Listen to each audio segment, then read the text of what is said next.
आज हम जिस टॉपिक पर बात करने वाले हैं वो है आपका हिंदी साहित्य में जो तीन हमने हिंदी साहित्य के पद्य को तीन भागों में बांटा था। एक बांटा था हमने जैसे आपका ये हो गया हिंदी हिंदी साहित्य का पद्य, क्योंकि दो भागों में पहले हमने बांट लिया था। एक बांटा था हमने पद्य में और एक बांटा था हमने गद्य में।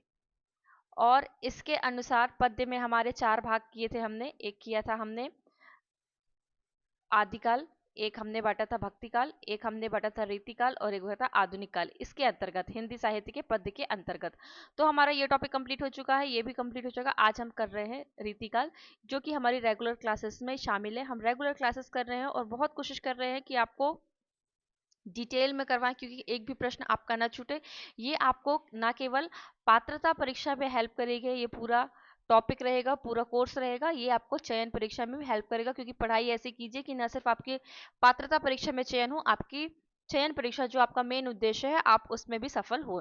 तो हमने देखा था कि पहले हम भूमिका के बारे में बात करते हैं कि जो हम रीतिकाल पढ़ रहे हैं वो क्या है, रीतिकाल इसका उद्भव कैसे हुआ, क्यों हुआ इसका उद्भव। तो हम देखते हैं कि जो रीतिकाल के पूर्व में क्या था, आदिकाल थे और भक्तिकाल था। भक्तिकाल का समय था 1400 ईसी से लेके 1700 के आसपास। तो इस काल में हमने क्या देखा, इस काल में हमने देखा कि जो समाज थे, समाज में क्या हुआ था, जो भक्ति भावना है और जो आपकी ईश्वर से संबंधित जितनी भी ईश्वर से संबंधित जितनी भी हमारे धर्म, ईश्वर और इन सब उपदेश, इन सब को लेकर जितनी भी भावनाएं थी वो हमको भक्ति काल में दिखाई देती हैं।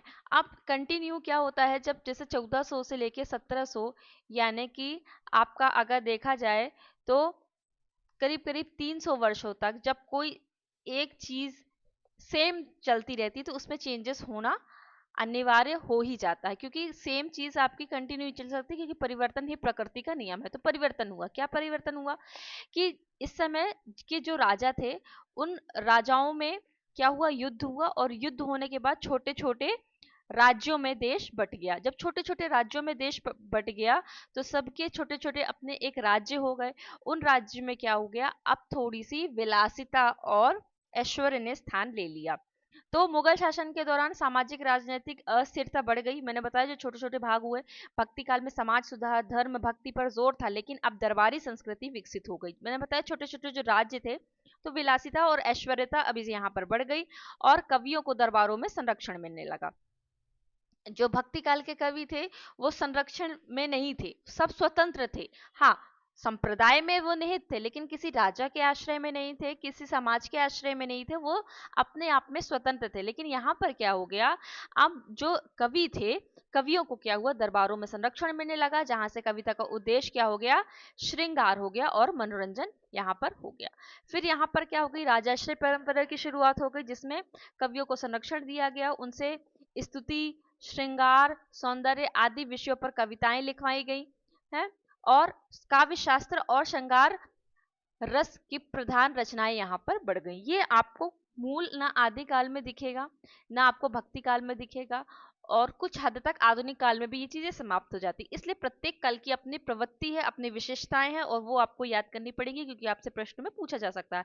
जब आप किसी भी टॉपिक की भूमिका और प्रस्तावना अच्छे से समझ जाएंगे तो आपको प्रश्न हल करने में बहुत आसानी हो जाएगी। वरना एमसीक्यूज लगाने में क्या है, एमसीक्यूज तो ढेर हो जाएंगे और आपको एमसीक्यू से केवल उस एमसीक्यू का हल मिलेगा, बाकी आपका पूरा जो टॉपिक है उसका हल नहीं मिलेगा। इसलिए आपको एमसीक्यू लगाने से पहले सबसे पहले ये है कि आप टॉपिक को समझिए। तो ये प्रवृत्तियां थी, कवियों का संरक्षण मिल गया, राजाओं ने उनसे स्तुति, श्रृंगार, सौंदर्य आदि का वो कविताएं लिखवाने लगे। इससे क्या हुआ, काव्य शास्त्र और श्रृंगार रस की प्रधानता बढ़ गई। अब काव्य शास्त्र में क्या प्रभाव देखते हैं, यहाँ पर संस्कृत साहित्य और अलंकार परंपरा का असर पड़ा। जब हम साहित्य देखते हैं, हम काव्य शास्त्र पढ़ते हैं, तो काव्य शास्त्र में हम देखते हैं दंडी, भामा, ठीक है, उद्भट, वामन, इन सबको देखते हैं। तो ये जो संस्कृत साहित्य के हैं सारे कवि हैं यहाँ पर मैं जो आपको बता रही हूँ। तो संस्कृत साहित्य और अलंकार परंपरा का असर बड़ा, मतलब इन्होंने जो अलंकार शास्त्र, रस संप्रदाय, ये सारे थे, इनका प्रभाव यहाँ पर रीतिकाल में पड़ गया। रीति यानी काव्य के नियमों का अधिक महत्व यहाँ पर हो गया। अब आगे देखते हैं रीतिकाल की प्रमुख प्रवृत्तियां क्या है? प्रवृत्तियां आपको जानना बहुत जरूरी है कि प्रत्येक काल में क्या क्या जो प्रवृत्तियां थी वो मुख्य थी, क्योंकि जब तक हम प्रवृत्तियां नहीं देखेंगे तो हमको मूल रूप से चीजें समझ में नहीं आई। तो चलिए हम देखते हैं क्या क्या प्रवृत्तियां थी। तो इसमें हम देखते हैं कि श्रृंगारिकता, ठीक है, सबसे मूल क्या है? अगर आपसे आ जाए कि श्रृंगारिकता किस काल की प्रवृत्ति थी तो आप आंख मूंद कर लगा सकते हैं रीतिकाल। अगर आपसे पूछा जाए कि वैराग्य और समाज सुधार किस काल की प्रवृत्ति थी, आप आंख मूंद कर लगाइए भक्ति काल। अगर आपसे पूछा जाता है कि वीरता प्रशस्ति, ठीक है, वीरता प्रशस्ति राजाओं का वर्णन ये किस काल की विशेषता है, तो आप लगाएंगे आदिकाल। इसलिए प्रवृत्ति देखना बहुत जरूरी थी। तो श्रृंगारिकता में क्या आया? नायिका भेद, नायक नायिका के प्रेम प्रसंग का वर्णन, सौंदर्य वर्णन, दरबारी संस्कृति में राजाओं की प्रशंसा, वीरता, भोग विलास का चित्रण। रीति और अलंकार में देखते हैं काव्य के नियम, अलंकारों का प्रयोग, रस सिद्धांत, काव्य पर जोर यानी कि भाषा, रस, छंद, अलंकार की तकनीक जो बारीकियां होती हैं वो इसमें दिखाएगी। नायिका के भेद, कौन कौन से नायिका के भेद होते हैं? प्रोषित पत्रिका और प्रोषित पत्रिका के अलावा भी आपकी नायक नायिका के बहुत सारे भेद यहाँ पर दिखाई, आप जैसे जैसे काव्य पढ़ेंगे तो आपको वहां पर पता चलेगा। आगे हम देखते हैं कि इसमें नायक और नायिका की मनोदशा, प्रेम की विभिन्न अवस्थाएं, श्रृंगार रस, विशेषकर संयोग और वियोग की भावनाएं। जब आप इनकी इस समय की जब आप कविताएं देखेंगे ना, रचनाएं देखेंगे तो ये सब बातें आपको वहां पर समझ जाएंगी। जैसे आप बिहारी की जो दोहे हैं उनको देखिए, आप केशव दास का देखिए, आप चिंतामणि का देखिए। जब इनकी रचनाएं देखेंगे ना तो इनकी रचनाओं में आपको ये सारी नायक नायिका वाली बातें समझ में आएंगी। अब आगे देखते हैं रीतिकाल की। रीतिकाल का क्या महत्व है हिंदी साहित्य में? तो देखते हैं इसमें भाषा का परिष्कार हुआ, यानी कि ब्रज भाषा का सुंदर प्रयोग और शुद्ध प्रयोग होने लगा। काव्य शास्त्र की समझ का विकास हुआ, यानी कि रस, छंद, अलंकार आदि की व्याख्या का प्रयोग हुआ। सौंदर्य और कलात्मकता को उत्कर्ष मिला। नायिका भेद और मनोवैज्ञानिक चित्रण, यानी कि भावनाओं का सूक्ष्म अध्ययन हमको यहाँ पर मिलता है। अब एक शब्द आप बार बार सुनते होंगे, रीति ग्रंथ। तो देख लेते हैं रीति ग्रंथ, क्योंकि ये सारे टॉपिक्स अभी आप पढ़ेंगे आगे जैसे जैसे टॉपिक आएंगे, जब रीतिबद्ध रीति सिद्ध ये हम सब देखेंगे तो उसमें आपको ये रीति ग्रंथ शब्द बार बार मिलेगा। तो रीति ग्रंथ क्या होता है? रीति ग्रंथ वो होते हैं जो काव्य के नियम यानी कि रस, अलंकार, छंद इन पर आधारित होते हैं और जिनमें काव्य शास्त्र को उदाहरण सहित समझाया गया जाता है, ये होते हैं रीति ग्रंथ। इसी में आप देखेंगे कि कवियों को देखेंगे किसने रीति ग्रंथ लिखे और किसने रीति ग्रंथ नहीं लिखे। ठीक है, ये यहाँ पर दिए हुए हैं, आगे हम इनको जैसे जैसे आएगा वैसे वैसे पढ़ेंगे। तो रीतिकाल क्या कह सकते हैं मूल रूप में? कि हिंदी साहित्य को काव्य सौंदर्य, अलंकार शैली, रसबोध का अद्भुत उपहार दिया रीतिकाल ने। इसकी आलोचना भी होती है, इसमें भावनात्मक गहराई कम थी, ठीक है, लेकिन कला और तकनीक की अगर दृष्टि से हम इसको देखें तो साहित्यिक निपुणता और शुद्ध भाषा के उत्कर्ष का युग रहा। जैसे बिहारी के दोहे, ठीक है, बिहारी के दोहे को अगर आप देखेंगे तो उसको कहा जाता है गागर में सागर, ठीक है। इसलिए साहित्यिक निपुणता और शुद्ध भाषा के उत्कर्ष का ये युग रहा, इसलिए हम इसको यहाँ पर पढ़ते हैं। चलिए अब शुरू करते हैं हम रीतिकाल के नामकरण से। यहाँ से हम शुरू करते हैं तो हम देखते हैं कि रीतिकाल का नामकरण किसने क्या क्या दिया। उससे पहले मैं थोड़ा सा आपको ये बता दूं कि जो रीति है ना, क्या होता है रीति? तो रीति का जो अर्थ होता है सभी अगर आप वामन काव्य शास्त्र में पढ़ेंगे, काव्य शास्त्र जैसा आएगा तब वहां पर आपको रीति का मतलब समझ में आएगा। तो रीति का मतलब क्या होता है? रीति का मतलब होता है प्रत्येक प्रत्येक विद्वान के अनुसार अलग अलग होता है। जैसे किसी ने रीति का जो अर्थ लिया वो मार्ग से लिया, ठीक है, किसी ने रीति का अर्थ क्या लिया? परंपरा से लिया। और इसी रीति के अलग अलग अर्थों के कारण इसका नामकरण और विभाजन और प्रवर्तक भी यहाँ अलग अलग हुए। कैसे? सामान्यतः 17वीं शती के मध्य से 19वीं शती के मध्य तक रीतिकाल की अवधि मानी जाती है। 17वीं शती यानी कि अगर 17वीं शती का मध्य देखें तो 1650 और 19वीं शती के मध्य यानी कि 1850। ठीक है, ये आपको आना चाहिए, ये चीज सही करते। 17वीं लिखा है तो यानी कि यहाँ 1600 से 1699 तक की बात हो रही है, ये आपको देखते आना चाहिए। चलिए आगे देखते हैं। अब विभाजन और प्रवर्तकों को लेकर मतभेद रहा है, क्या मतभेद रहा है यहाँ देखते हैं। तो यहाँ हम देखते हैं कि नामकरण में अलग अलग विद्वानों ने अलग अलग नाम दिए हैं। जैसे कि रीति काव्य नाम दिया है जॉर्ज ग्रियर्सन ने। जॉर्ज ग्रियर्सन ने क्या नाम दिया है? रीति काव्य नाम दिया है रीतिकाल को। ठीक है, ये आपको याद रखना पड़ेगा। आदिकाल में भी, ये भक्ति काल में कोई वैसे नाम नहीं है। भक्ति काल में केवल ज्ञानाश्रयी और प्रेम मार्गी ये सब शाखाओं के बस नाम है, बाकी भक्ति काल का नाम भक्ति काल कोई चेंज नहीं। लेकिन आदिकाल में और रीतिकाल में इसमें आपको देखेंगे आप तो आपको लगेगा इसमें नाम थोड़े हैं। जैसे आदिकाल में वीर गाथा काल हो जाता है और अत्यधिक व्याघातों का युग हो जाता है, बहुत सारे नाम आदिकाल में आते हैं, मैंने आपको टॉपिक्स में बताया है। तो रीति काव्य नाम किसने दिया? जॉर्ज ग्रियर्सन ने दिया। रीति काल नाम किसने दिया? वेरी इंपॉर्टेंट, तो आप इससे रिलेट कर दीजिएगा रामचंद्र से। रीति किसने नाम दिया? रामचंद्रन ने, यानी कि दोनों का आर आर हो जाएगा। तो यहां से आप थोड़ा सा कोडिंग कर लीजिएगा अपने हिसाब से। अलंकृत काल किसने नाम दिया? मिश्र बंधुओं ने दिया। श्रृंगार किसने दिया? विश्वनाथ ने। तो इसको आप ऐसे याद कर लीजिएगा क्योंकि पूछा जाता है कि श्रृंगार काल नाम किसने दिया, तो आप इसको ऐसे याद कर लीजिएगा। देखिए विश्व तो आप पढ़ते हैं ना, तो विश्व को या तो आप विश कर लीजिएगा, तो यहाँ विश से विश्वनाथ भी हो जाएगा और वी से क्या हो जाएगा? विश्वनाथ, और श से हो जाएगा श्रृंगार, ऐसे याद कर लीजिएगा। राम शंकर शुक्ल रसाल ने क्या नाम दिया?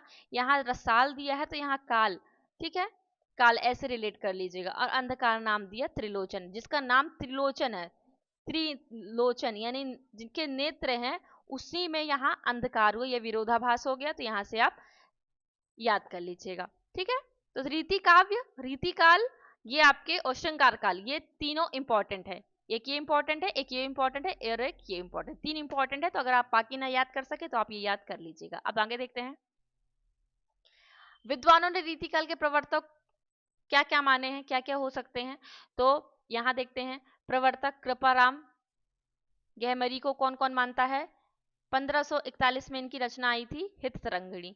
ठीक है, और आप मखनलाल चतुर्वेदी की भी देखेंगे हिम तरंगिणी, तो थोड़ा कंफ्यूज मत होइएगा, ये अलग है। ठीक है, तो कालक्रम की दृष्टि से कहीं कहीं इनको प्रथम माना जाता है, पर याद रखिएगा अगर प्रथम पूछा गया है तो इन तीनों में से किसी एक को ही रखा जाएगा, तीनों को नहीं रखा जाएगा, या तो ये होगा या तो ये होगा या तो इनका होगा, है ना। चलिए, तो हित तरंगिणी को प्रथम माना जाता है। अगला देखते हैं, केशवदास की जो रसिक प्रिया है, कवि प्रिया है, डॉक्टर नगेंद्र जो है, इसको रचनाकार और व्यक्तित्व की दृष्टि से इसको क्या करते हैं? प्रथम मानते हैं। अगला हम देखते हैं चिंतामणि को। चिंतामणि को क्या हुआ था आपको मैं बताती हूँ। देखिए केशवदास का जो समय है, अगर आप देखें तो ये समय जो आता है आपका भक्ति काल के समय में आता है। अगर हम समय की दृष्टि से देखें तो ये कहाँ आता का समय, ये आता है आपका भक्ति काल में। तो केशवदास ने क्या हुआ, यहाँ से परंपरा चलाई। ठीक है, मान लीजिए 55 में उनका जन्म हुआ और करीब करीब आप ये ले लीजिए 70 या 75 के आसपास ले लीजिए। यहाँ से ये लिखना इन्होंने नायिका भेद, ये सब रीति परंपरा की जो भी कविताएं थी, जो भी रचनाएं थी, यहाँ से लिखना शुरू कर दिया। अब यहाँ से फिर आते आते कोई और बाद में बचा नहीं जो ये जो परंपरा है उसको आगे लेके जाता। तो यहाँ से क्या हुआ, केशवदास के बाद खत्म हो गई। फिर जब नई शुरू हुई तो वो चिंतामणि से हुई, जिनका जन्म हुआ बहुत बाद में, और फिर यहाँ से इनकी परंपरा शुरू हुई। तो इसलिए शुरुआत तो केशवदास से हुई थी, लेकिन फिर परंपरा बीच में टूट गई। फिर 1609 में जब चिंतामणि का यहाँ से जन्म हुआ तो यहाँ से फिर जन्म यहाँ पर हुआ, यहाँ से परंपरा शुरू हो गई। इसलिए कहते हैं कि अखंड परंपरा चलाने वाले की दृष्टि से जो रामचंद्र शुक्ल है, यहाँ से चिंतामणि से क्या मानते हैं, रीतिकाल के प्रवर्तक के रूप में चिंतामणि को देखते हैं और कहते हैं अखंड परंपरा चलाने की दृष्टि से चिंतामणि ही प्रथम प्रवर्तक है। ठीक है, तो दो चीजें याद रखना, या तो केशवदास पूछा जाएगा या तो चिंतामणि, या तो ये एक पूछा जाएगा। पर अगर आचार्य रामचंद्र शुक्ल की दृष्टि से पूछा जाए तो आपका, अगर ये पूछा के आ गया कि आचार्य रामचंद्र शुक्ल ने किसको प्रथम माना है, प्रवर्तक माना है तो आप कहेंगे चिंतामणि। और इसको अगर आप याद नहीं कर सकते हैं तो आपके लिए एक कीवर्ड ये है, एक ट्रिक ये है कि जो रामचंद्र शुक्ल की जब आप रचना पढ़ते होंगे तो उनकी एक रचना का नाम है चिंतामणि। ठीक है, तो आप चिंतामणि से भी रिलेट कर सकते हैं। अब विभाजन देख लेते हैं। अब हमने प्रवर्तक देखे, अब हम विभाजन देख लेते हैं। तो हम देखते हैं रीतिकाल को 3 भागों में बांट सकते हैं। ठीक है, 3 भागों में बांट सकते हैं। और 3 भागों में कैसे बांट सकते हैं? एक तो हम बांट सकते हैं रीति सिद्ध, एक हम बांट सकते हैं रीतिबद्ध, रीति सिद्ध और रीति मुक्त। ठीक है, अब एक एक के बारे में हम डिटेल में पढ़ते हैं क्या क्या होता है और किसने क्या क्या कहा है, क्या क्या इंपॉर्टेंट है उनके बारे में, ये सब हम पढ़ेंगे। और एक छूट गया था यहाँ पर, जो हम रीतिकाल का यहाँ पर नामकरण पढ़ रहे थे ना, तो एक और नाम आप यहाँ पर याद कर लीजिए। ये नाम आएगा आपका अपकर्ष। क्या? अपकर्ष काल। और ये नाम किसने दिया है? अपकर्ष गणपति चंद्र गुप्त ने। किसने? गणपति चंद्र गुप्त ने। तो आप इसको ऐसे याद कर सकते हैं कि जो भी गणेश जी की पूजा करता है उसका अपकर्ष कभी नहीं होता, हमेशा उसका उत्कर्ष होता है। नेगेटिव चीज हमें नहीं याद करनी, आप एक अपना पैटर्न बना लीजिए कि हमें नेगेटिव कुछ भी हो नहीं, हमें हमेशा पॉजिटिव पॉजिटिव याद करना है। चलिए, अब रीतिबद्ध क्या होता है, रीति सिद्ध क्या होता है, रीति मुक्त क्या होता है, एक बार छोटे छोटे रूप में हम देखते हैं, बाकी हम डिटेल में भी पूरा पढ़ते हैं। तो रीतिबद्ध क्या होता है? वो कवि जो रीति के बंधन में बंधे हुए हैं, यानी कि जिन कवियों ने शास्त्रीय ढंग पर लक्षण उदाहरण प्रस्तुत करके अपने ग्रंथों की रचना की, लक्षण ग्रंथ लिखने वाले इन कवियों को हम क्या कहते हैं? रीतिबद्ध कहते हैं, जिसमें चिंतामणि, मतीराम, देव, जसवंत सिंह, कुलपति मिश्र, मंडन, सूरती मिश्र और सोमनाथ, भिखारीदास, दूल्हा कवि, रसिक गोविंद, प्रताप सिंह और ग्वाल कवि, ये सब आते हैं। तो आप एक काम करिए, 3 टॉपिक है, रीतिबद्ध, रीति सिद्ध और रीति मुक्त। तो यदि आपको रटने, तो आपको याद तो पूरे तीनों के होने चाहिए, पर आप अगर नहीं याद कर पाते हैं तो आप एक ट्रिक अपनाइए कि रीति सिद्ध और रीति मुक्त के बस याद कर लीजिए। बाकी जो बचेंगे ऑब्वियस सी बात है वो इनके होंगे, क्योंकि ये कम है, इनकी संख्या कम है, इनकी संख्या ज्यादा है, तो आप इनको नहीं याद कर पा रहे तो इन दोनों को याद कर लीजिए, तो ये ऑटोमेटिक आपको पता चल जाएगा कि जो इन दोनों में नहीं है वो सब बाकी किस में है, रीतिबद्ध कवि में है। लेकिन रीति सिद्ध और रीति मुक्त को आपको बहुत अच्छे से याद करना पड़ेगा। तो रीति सिद्ध में कौन है ऐसे? अच्छा, रीति सिद्ध पहले समझ लीजिए कि कौन होते हैं, कौन कवि आते हैं उसमें। तो वे कवि जिन्होंने रीति ग्रंथ लिखे तो नहीं है, लेकिन रीति के अनुसार उसका अनुसरण किया है और उसको वो भली भांति जानते थे। ठीक है, और वो रीति में क्या थे? पारंगत थे, और उसी का उन्होंने अनुकरण अपने काव्य ग्रंथों में किया है। और इसमें सबसे महत्वपूर्ण नाम किसका आता है? इसमें महत्वपूर्ण नाम आता है कवि बिहारी का। किसका आता है? कवि बिहारी का। चलिए, और भी कवि हैं, आगे हम पढ़ेंगे, मुख्य क्या है? कवि बिहारी ही है। आगे देखते हैं रीति मुक्त। रीति मुक्त में वो कवि आते हैं जो रीति के बंधन से पूर्णतः मुक्त हैं, यानी कि काव्यांग निरूपण करने वाले जो लक्षण ग्रंथ थे, उन्होंने ना तो उनकी रचना की है और ना तो उनके आधार पर काव्य रचना की है, वो इससे मुक्त थे। उन्होंने स्वयं के लक्षण ग्रंथ, स्वयं के उन्होंने ग्रंथों की रचना अपने स्वयं की इच्छानुसार अपने छंदों में की है, जिसमें प्रमुख कौन है? घनानंद, बोधा, आलम, ठाकुर, द्विजदेव। ठीक है, ये 5 नाम बहुत इंपॉर्टेंट है। एक और है आपका द्विजदेव, ये राजा थे। तो आप इनमें कौन है? 5 हैं। और रीति सिद्ध में कौन है? इसमें भी लगभग इसमें आपके 8 कवि हैं। ठीक है, इसमें कितने हैं? 8 कवि के आसपास हैं इसमें। उसमें एक सेनापति का नाम है, तो जो कभी कभी रीति सिद्ध में भी आता है उनका नाम, और रीतिबद्ध में भी आता है, वो मैं आपको बताऊंगी रीतिबद्ध में कैसे आता है। तो वो जैसे प्रश्न आएगा आप वैसे सॉल्व कीजिएगा, क्योंकि जो एमपी असिस्टेंट प्रोफेसर का जो पेपर हुआ था 2025 में पेपर हुआ था, तो जो उसका सिलेबस आया था, है ना, तो उन्होंने जो सेनापति है, सेनापति को रखा था रीतिबद्ध में, है ना। तो जब इतनी बड़ी संस्था रीतिबद्ध में रख रही तो आप क्या सकते हैं, पर अगर वैसे तो वो रीतिबद्ध में भी आ सकते हैं, रीति सिद्ध में भी आ सकते हैं, जैसा ऑप्शन होगा वैसा उसको करेक्ट कर लीजिएगा। ये मैंने आपको अभी केवल एक सरसरी तौर पे बता दिया कि रीतिबद्ध इनकी कौन कौन से कवि आते, रचनाएं अभी हम आगे करेंगे। हम एक एक धारा को रीति, जैसे रीति सिद्ध काव्य धारा है या रीति मुक्त काव्य धारा, इसको हम अच्छा डिटेल में पढ़ेंगे, जिसमें से सबसे बड़ा आपका रीतिबद्ध ही आएगा। और मैं इसको छांटने की प्रक्रिया भी बताऊंगी कि आप कैसे छांट सकते हैं। अगर आपको कोई चीज नहीं याद होती तो जबरदस्ती उसको याद करने की जरूरत नहीं है, आप उसको छांट भी सकते हैं अपनी सुविधा अनुसार। स्मार्ट तरीके से आप पढ़ाई कीजिए। अब चलिए आगे देखते हैं विभिन्न आलोचकों द्वारा रीतिकाल के कवियों का वर्णन।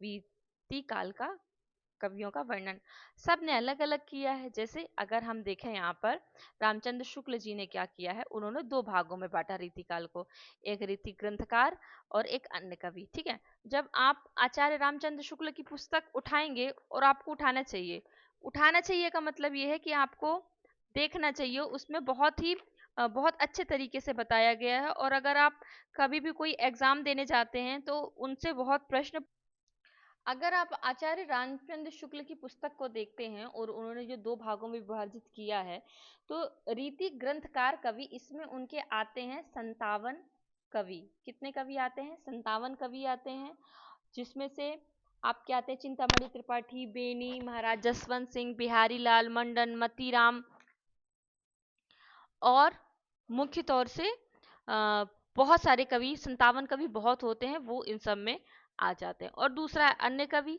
अन्य कवियों में भी जो बहुत महत्वपूर्ण उन्हें नहीं लगे, उन्होंने उनको वहां पर शामिल नहीं किया, लेकिन जितने मेन थे वो उन्होंने इनके अंतर्गत, ग्रंथकार कवियों के अंतर्गत उनको वहां से ले लिया। और अंतिम जो थे रीति ग्रंथकार में, शुरुआत की है उन्होंने चिंतामणि से और खत्म किया है उन्होंने रसिक गोविंद पर।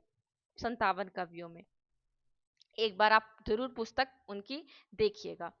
शुक्ल जी ने रीति ग्रंथकार कवि के अंतर्गत ये यहाँ पर बता दिया। अब विश्वनाथ प्रसाद मिश्र का विभाजन भी देखिए शुक्ल जी का और हजारी प्रसाद द्विवेदी का हिंदी साहित्य बहुत योगदान है, लेकिन विश्वनाथ प्रसाद मिश्र का रीतिकाल के संदर्भ में बहुत योगदान है। इस संदर्भ में इनका बहुत योगदान है। इन्होंने क्या किया, रीति का कवियों का वर्णन रीतिबद्ध, रीति सिद्ध और रीति मुक्त, ये जो विभाजन है ये इनका ही किया हुआ है। किसका? आचार्य विश्वनाथ प्रसाद का ही किया हुआ है। तो इसके लिए जो हम आज तक पढ़ते आ रहे हैं, तो इसलिए इनका महत्व बहुत हो जाता है कि जो 3 भागों में यहाँ पर हमने विभाजन देखा था, रीतिबद्ध और रीति सिद्ध और रीति मुक्त में, बीएसएम में, तो इन्होंने ही किया। किसने? विश्वनाथ प्रसाद मिश्र ने किया, इसलिए इनका नाम बहुत इंपॉर्टेंट है। अभी हम नहीं देखेंगे, आगे चल के हम यहाँ पर देखेंगे। अब बच्चन सिंह ने क्या किया, इनका भी इंपॉर्टेंट है। ये सिर्फ आप जानकारी के लिए पढ़िए, ये आपको परीक्षा में, पात्रता में तो बहुत मुश्किल है, चयन में पूछा जा सकता है। केवल आप जानकारी के लिए अभी जो मैं बताऊंगी वो जानकारी के लिए पढ़िएगा, और जो बोलूंगी रटने को वो आप ट्रिक से याद करिएगा। अब बच्चन सिंह ने क्या किया, बद्ध रीति और मुक्त रीति, इस नाम से उन्होंने विभाजन किया। अब नगेंद्र का विभाजन, ये एक बार यूजीसी नेट में पूछा गया प्रश्न है। नगेंद्र ने कवियों का विभाजन कैसे किया? रीति कवि में किया सर्वांग निरूपक कवि, विशिष्टांग निरूपक कवि, ठीक है, जिसके अंतर्गत ये सारे अलंकार, छंद, रस ये सब आ गए, और रीति मुक्त कवि और रीति सिद्ध कवि, ठीक है। और इसके अलावा भी जो नगेंद्र हैं, उन्होंने जो विभाजन किया उसमें हम देखते हैं कि कवि आचार्य, ठीक है, कवि आचार्य, और इस टाइप से भी, हाँ 3, कैसे, एक यहाँ पर देखते हैं उद्भावक आचार्य और व्याख्याता आचार्य और एक कवि शिक्षक आचार्य। ये 3 में किसने विभाजित किया था? नगेंद्र ने। ये प्रश्न आपसे एक बार पूछा गया था, ठीक है, तो ये नगेंद्र ने विभाजन किया है। चलिए अब हम एक एक करके पहले पढ़ते हैं रीतिबद्ध काव्य धारा को। ठीक है, तो रीतिबद्ध काव्य धारा में हम सबसे पहले क्या देखेंगे, इसमें हम देखते हैं कि रीतिबद्ध काव्य धारा मैं थोड़ा सा आपको बता चुकी हूँ किसको कहते हैं रीतिबद्ध काव्य धारा। तो रीतिबद्ध काव्य धारा में हम देखते हैं कि जिन कवियों ने शास्त्रीय ढंग पर लक्षण उदाहरण प्रस्तुत करके क्या किया है, लक्षण उदाहरण प्रस्तुत करके अपने ग्रंथों की रचना की है, उनको हम क्या बोलते हैं, उनको हम बोलते हैं रीतिबद्ध कवि। ठीक है, आगे देखते हैं इसमें हम क्या मिलेगा हमें, इसमें हमें मिलेगा रचनाकार यानी जो कवि हैं और उनकी प्रमुख रचनाएं। तो सबसे पहले हम किसको देखेंगे, सबसे पहले हम यहाँ पर देखेंगे चिंतामणि को। किसको देखेंगे, चिंतामणि को। और उनकी जो रचनाएं हैं वो भी देखेंगे हम यहाँ पर। तो चिंतामणि से अगर हम शुरू करते हैं तो जो उनकी मुक्तक रचनाएं हैं और प्रबंध रचनाएं, क्योंकि प्रमुख है प्रवर्तक है तो इनके बारे में तो हमें बहुत सी चीज़ें जानना जरूरी है, और आगे भी इनके बारे में हम थोड़ी सी और चीज़ें जानेंगे। जैसे भक्ति काल के कवियों में हमने कबीर को और जायसी को बहुत अच्छे से देखा, वैसे तुलसीदास को अच्छे से देखा, वैसे रीति काल में भी हम दो तीन कवियों को अच्छे से देखेंगे, जो एक रहेंगे आपके रीतिबद्ध के, एक अपने रीति सिद्ध के, और एक रहेंगे रीति मुक्त के। तो रीतिबद्ध में हम देख लेंगे केशव दास और चिंतामणि को, और रीति सिद्ध में हम देखेंगे बिहारी को, और रीति मुक्त में हम देखेंगे घनानंद को। एक एक दो दो रचनाकारों को हम देख लेंगे तो हमारा जो टॉपिक है वो कंप्लीट हो जाएगा। इनमें में एक थोड़ी इनके जीवन के बारे में चीजें रहेंगी और रचनाएं और समय, बस इतना ही रहेगा और कुछ ज्यादा नहीं इंपॉर्टेंट रहेगा।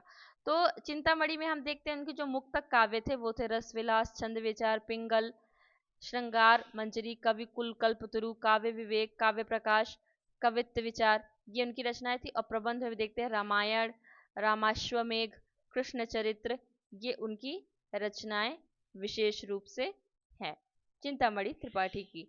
और जो इसमें आप देखेंगे यहाँ पर मतीराम, चिंतामणि, मतीराम और भूषण, ये तीनों क्या थे, भाई थे। ठीक है, एक बार प्रश्न पूछा भी गया है। तो अभी मैं आपके केवल रीतिबद्ध के अंतर्गत ये कवि आ रहे हैं और उनकी रचनाएं आ रही है ये बता रही हूँ। उसके बाद मैं एक टॉपिक लेकर आऊंगी जिसमें मैं आपको ये जो 3 4 5 कवि हैं इनके बारे में डिटेल में बताऊंगी कि इनके जीवन के बारे में, जीवन परिचय और रचनाएं। कुलपति मिश्र, बस केवल जो रीतिबद्ध में प्रमुख प्रमुख रहेंगे आपको केवल वो बताऊंगी। रस रहस्य, संग्राम सार और द्रोण पर्व, ये इनकी इंपॉर्टेंट रचनाएं। देव की देख लीजिएगा पूरी, ये बहुत पूछा जाता है, इनसे कई बारी प्रश्न आपसे पूछा गया है देव से। ठीक है, देव की कितनी रचना, ये आचार्य रामचंद्र शुक्ल के अनुसार से है ना, कि आचार्य रामचंद्र शुक्ल ने अपने पुस्तक में कितनी संख्या मानी है इनकी। और इन्होंने जो है 34वां जो संचारी भाव हम 33 संचारी भाव देखते हैं ना, तो इन्होंने 34वां एक संचारी भाव दिया था छल, ये इनके बारे में इंपॉर्टेंट है। और क्योंकि ये रीति काल के कवि है तो इनके बारे में हम पढ़ेंगे, तो वो जब जीवन कवि परिचय आएगा तब हम पढ़ेंगे। अभी केवल आप बद्ध के अंतर रीतिबद्ध के अंतर्गत रचनाएं बस देख लीजिए। तो इनकी जो रचनाएं हैं उसमें अधिकतम विलास आया हुआ है। ठीक है, थोड़ा सा इससे आप रिलेट कर लीजिएगा। अभी और भी रचनाएं हैं, वो जैसे जैसे आएंगी वैसे वैसे हम उनका उल्लेख करेंगे। भाव विलास, अष्ट विलास, जाति विलास, और देव चरित्र, देव माया चरित्र, देव शतक, जिसमें इनका नाम भी इसमें ऐड हुआ, जैसे देव माया प्रपंच, देव चरित्र, देव शतक, ऐसी अन्य भी रचनाएं हैं इनकी, जो हम जैसे जैसे जब हम डिटेल में पढ़ेंगे तब उनका हम मेंशन कर देंगे, क्योंकि ये जो कवि हैं इनको हमको थोड़ा सा डिटेल में पढ़ना पड़ेगा, चिंतामणि को और देव को। सोमनाथ की उतनी इंपॉर्टेंट रचना नहीं है, एक यही रचना इनकी इंपॉर्टेंट है। भिखारीदास इंपॉर्टेंट है, इनको देख लीजिएगा। रस सारांश, काव्य निर्णय, श्रृंगार निर्णय, छंदार्णव, पिंगल और शतरंज शतिका, ये इनकी इंपॉर्टेंट है। रसिक गोविंद, केवल इनके नाम इंपॉर्टेंट है, ये आप देख लीजिएगा। प्रताप शाही इंपॉर्टेंट है, इनकी व्यंग्यार्थ कॉमेडी, और चूंकि इनका संबंध मध्य प्रदेश से है तो इसलिए ये इंपॉर्टेंट है। ठीक है, जय सिंह प्रकाश श्रृंगार मंजरी। ठीक है, ये जो दो रचनाएं, कई आपको ना कई रचनाएं ऐसी मिलेंगी कि जो एक रचनाकार की नहीं है, और भी कई रचनाकार ने सेम सेम नाम की रचनाएं लिखी हैं, तो केवल आप उनकी जो जैसे व्यंग्यार्थ कौमुदी है, इनकी ये प्रमुख है, तो बस आप इनको बस याद रखिएगा। अलंकार चिंतामणि, ठीक है, काव्य विनोद, जुगल, नखशिख। अमीर दास, अमीर दास की रचना उतनी इंपॉर्टेंट नहीं है। ग्वाल कवि, यमुना लहरी इंपॉर्टेंट है इनका। आगे हम देखते हैं तोष निधि की जो सुधा निधि है, ये इंपॉर्टेंट है।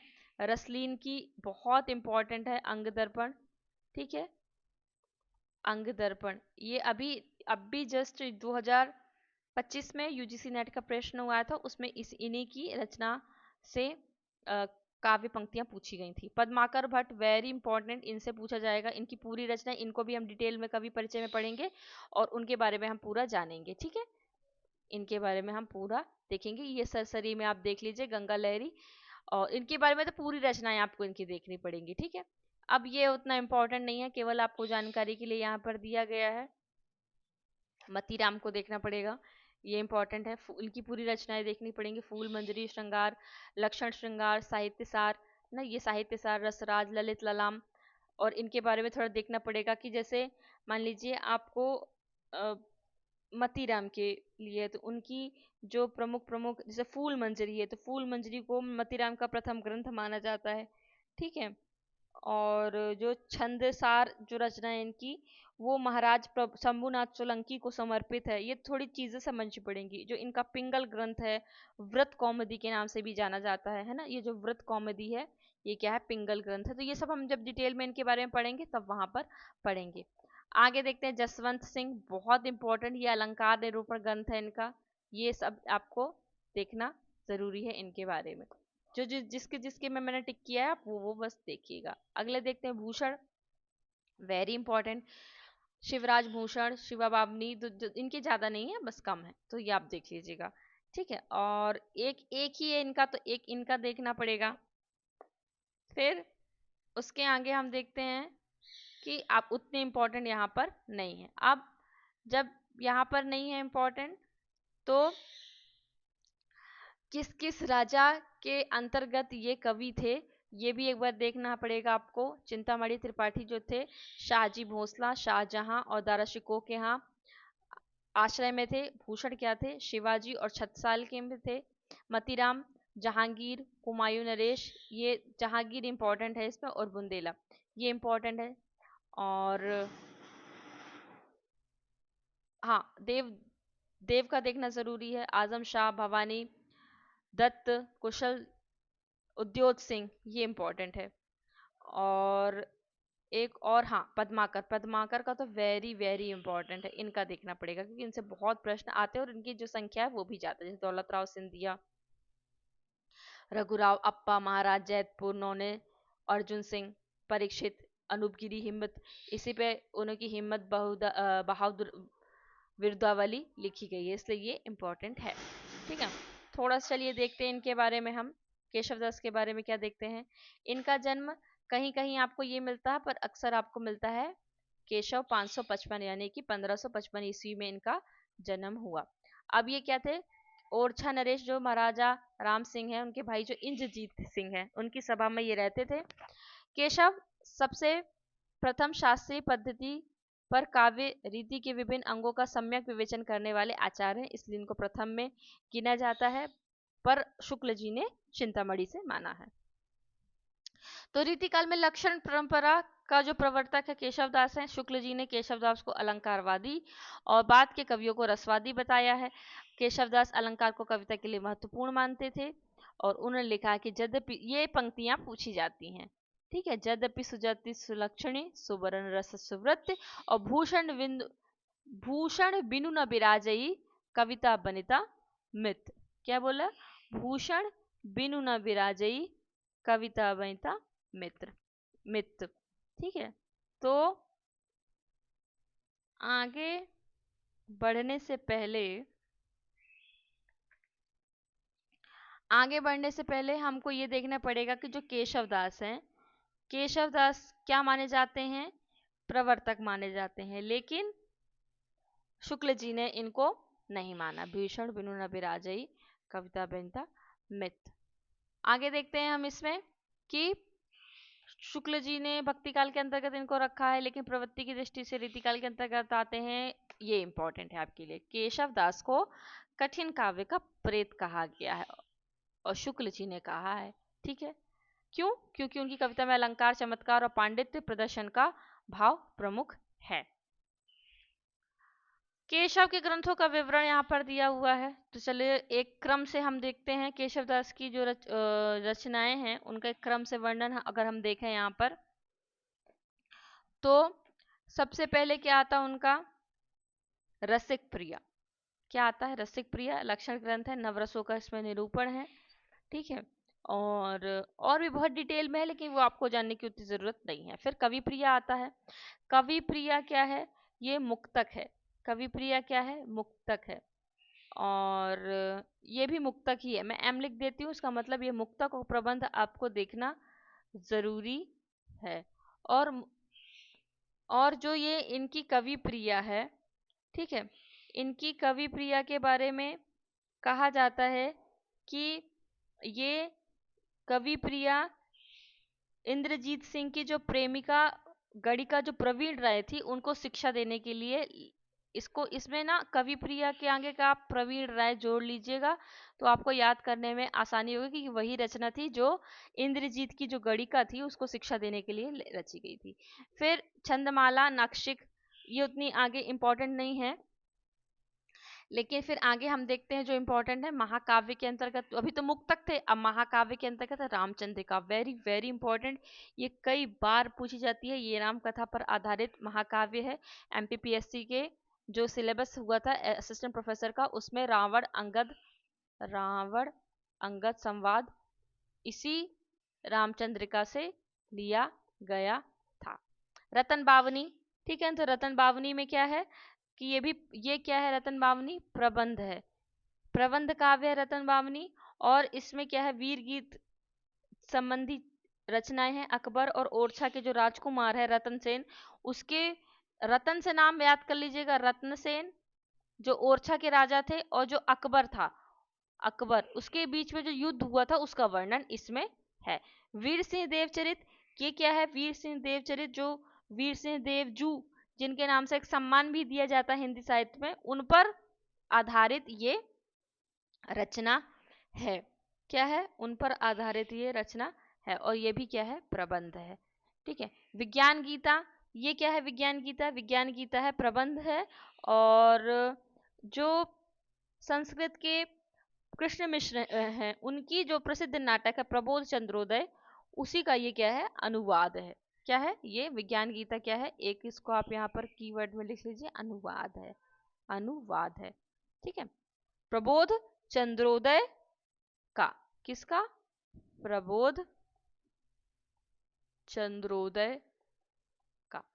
जहांगीर जस चंद्रिका, जहांगीर जस चंद्रिका जो जहांगीर दरबार का वर्णन है, जिसमें जहांगीर का प्रशस्ति गान है, और ओरछा नरेश जो वीर सिंह देव हैं और जो जहांगीर है, इनके जो संबंध थे उनके बारे में यहाँ पर वर्णन किया गया है। ठीक है, तो ये होगी रचनाएं।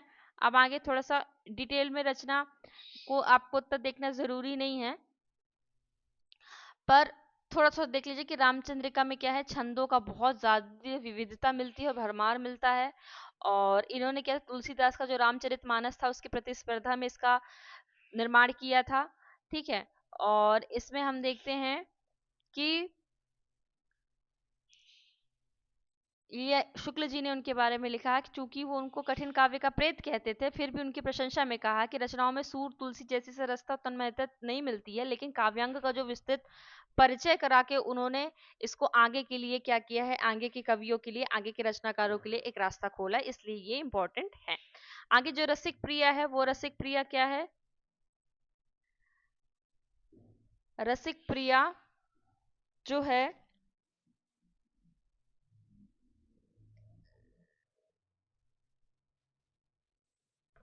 रसिक, इसमें थोड़ा सा मिस प्रिंट है, क्योंकि जो कवि प्रिया की रचना है वो गणिका प्रवीण राय की शिक्षा देने के लिए की गई थी। ठीक है, ये वाला जो टॉपिक आएगा यहाँ पर आप यहाँ पर लिख लीजिए, चेंज कर लीजिए, जो वो है कॉलम है वो यहाँ पर आप चीले कि पहले तो ये मुक्तक है, ठीक है, और ये जो 16 प्रकाश है और ये सारी चीजें हैं, तो ये यहाँ पर आ जाएगा कवि प्रिया है, ये मिसप्रिंट हो गया, ये कवि प्रिया आ जाएगा, और ये आ जाएगा आपका रसिक रसिक प्रिया। तो रसिक प्रिया में क्या है, रसिक प्रिया में मुक्तक है, ये भी 16 प्रभाव यानी कि खंड है, श्रृंगार रस का वर्णन है, नाय नाय का भेद है, ये सारी चीज इसमें दी हुई है। तो ये कवि प्रिया वाला क्या है, कवि प्रिया वाला क्या है, एक गणिका राय प्रवीण को शिक्षा देने के लिए की गई है। आप शुक्ल जी के कथन क्या है, ये कथन पूछा जा सकता है कि केशव को कवि हृदय नहीं मिला था, उनमें वह सहृदयता भावुकता नहीं थी जो कवि में होनी चाहिए, ठीक है, और कवि कर्म में सफलता के लिए भाषा पर जैसा अधिकार होना चाहिए वैसे उनको प्राप्त नहीं था, इसीलिए उन्होंने इनको प्रवर्तक नहीं माना। और बहुत सी चीजें लिखी हैं, आप देख लीजिए, उक्ति व्यचित्र, और तो इसमें से आप क्या कीजिएगा, पूरी लाइन तो आपको याद नहीं होनी चाहिए, नहीं होगी, तो आप क्या कीजिए, एक एक शब्द याद कर लीजिए। जैसे शुक्ल जी ने क्या क्या बोला है, कवि हृदय नहीं मिला, एक ये रख लीजिए, और भाषा अधिकार जैसा होना चाहिए था वैसा नहीं था, और शब्द क्रीड़ा के प्रेमी थे, ठीक है, और यहाँ देख लिए कि जो हिंदी में रीति ग्रंथों की अविरल और अखंडित परंपरा का प्रवाह केशव की कवि प्रिया के बाद प्रायः 50 वर्ष पीछे चला, ठीक है, तो इसमें आप ये याद कर लीजिएगा, इसमें कोई संदेह नहीं कि काव्य रीति का समावेश, ये थोड़ा सा याद कर लीजिएगा। प्रबंध रचना योग्य न तो केशव में शक्ति थी न तो अनुभूति, ये सब नेगेटिव, शुक्ल जी ने उनके बारे में सब नेगेटिव ही कहा है, ठीक है। अब आगे देखते हैं, यहाँ पर ये इंपॉर्टेंट नहीं है आपके लिए, ये नहीं है आपके लिए इंपॉर्टेंट, चिंतामणि त्रिपाठी को देखिए, जन्म देखिए 1609 में हुआ, और शुक्ल जी ने यहीं से इनको प्रवर्तक माना है। भाई कौन थे, मतीराम, भूषण और जटाशंकर त्रिपाठी, ये 4 भाई थे, ठीक है, 4 भाई ये तो, जटाशंकर त्रिपाठी अन्य थे। अपना नाम इन्होंने कहीं कहीं मणिमाला भी लिखा हुआ है अपने ग्रंथों में, ठीक है, और जो सबसे लोकप्रिय इनका ग्रंथ है वो कवि कुल कल्पतरु है। मुक्तक काव्य इनके देख लीजिए, रसविलास, छंद विचार, पिंगल, श्रृंगार मंजरी, कवि कुल कल्पतरु, काव्य विवेक, काव्य प्रकाश और कवित्व विचार। और प्रबंध में देखेंगे आप इनके तो रामायण, रामाश्वमेघ, कृष्ण चरित्र है, ठीक है। आगे देखते हैं भिखारी दास, इनके बारे में हम देखेंगे कि इनका जन्म 1750 में हुआ, मतलब लास्ट लास्ट में हुआ, और पृथ्वी सिंह इनके अनुज थे, ठीक है, और इनकी जो रचना है बहुत इंपॉर्टेंट है क्योंकि काव्यांग विवेचन में इनका नाम लिया जाता है, तो रस सारांश, काव्य निर्णय, श्रृंगार निर्णय, छंदोवर्ण, छंदोवर्ण नहीं, छंदोवर्ण नहीं होगा इनका, छंदार्णव होगा, ठीक है, तो छंदार्णव पिंगल, छंदार्णव, इसको मैं करेक्ट कर देती हूँ, ये आएगा आपका छंदार्णव पिंगल, ठीक है, ये इनकी रचना है। क्या क्या है आगे हम देखते हैं, थोड़ा सा इनके बारे में हम विशेष चीजें देख लेते हैं कि इनको रीतिकाल का अंतिम प्रसिद्ध आचार्य माना जाता, प्रसिद्ध, और जो काव्य निर्णय है प्रमुख ग्रंथ है जो 25 उल्लासों यानी कि खंड में विभाजित किया गया है, और इसकी रचना हिंदूपति सिंह के नाम से की गई थी। शुक्ल जी ने लिखा है कि दास जी ऊंचे दर्जे के कवि थे, ये कोटेशन है, ये आपको देखना पड़ेगा। अब भूषण के बारे में थोड़ा सा देख लेते हैं, जन्म 1631, और इनकी जो रचना है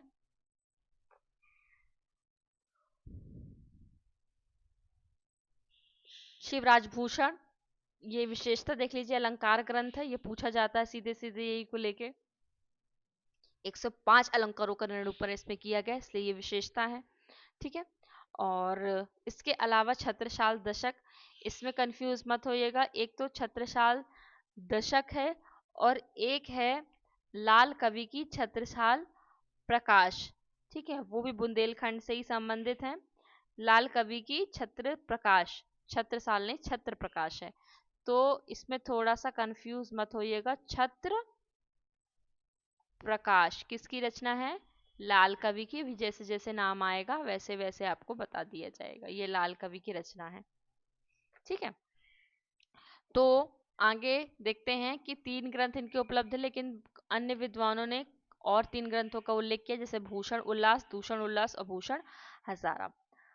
अब इनके बारे में जो थोड़ी सी जानकारी है वो देखते हैं कि छत्रसाल बुंदेला और शिवाजी के आश्रय में थे, ठीक है। और इन्हीं दो नायकों पर इन्होंने अपना वीर काव्य लिखा है। और इनके बारे में चित्रकूट के सोलंकी राजा राजा रुद्र शाह ने इनको कवि भूषण की उपाधि दी, एक तो ये इम्पोर्टेंट है। और वे हिंदू जाति के प्रतिनिधि कवि थे, ऐसा शुक्ल जी ने कहा है।